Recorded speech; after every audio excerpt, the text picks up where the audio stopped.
Magandang araw guys, nandito na naman ako sa aking YouTube channel. Ngayong araw guys, i-update ko po kayo sa aking biik na mayroon pong splilig. Ayun na guys, samahan niyo po ako.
Ito na po siya guys, 11 days simula ng ipinanganak at tinanggalan ko po siya ng tali na kasi malakas na po siyang lumakad. Kayang-kaya na po niyang makipagsabayan sa kanyang mga kapatid at makipag-agawa ng didi. At yung tali guys, effective po talaga guys kapag nilagay nyo sa splilig na mga paa.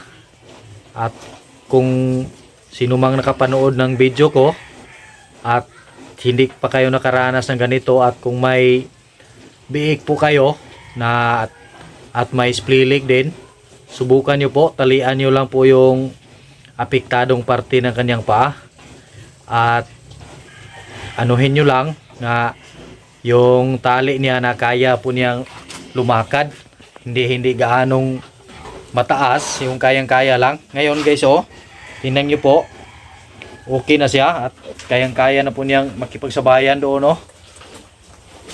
Hindi na po siya mabuli ng kanyang mga kapatid kasi kayang-kaya na po niyang lumusob kahit na marami sila.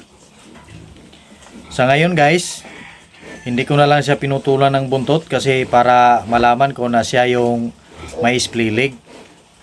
At salamat po sa mga nag-advise po sa akin na ganun po ang gagawin.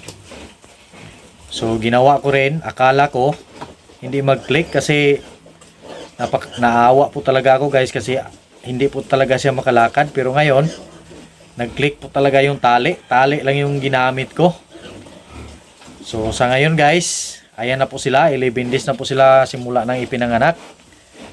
At sa mga hindi pa po nakasubscribe dyan, sana mag-subscribe po kayo at i-hit nyo po ang notification bell para ma-update kayo sa susunod ko pang mga video. At yun lang muna ang mai-share ko sa inyo guys.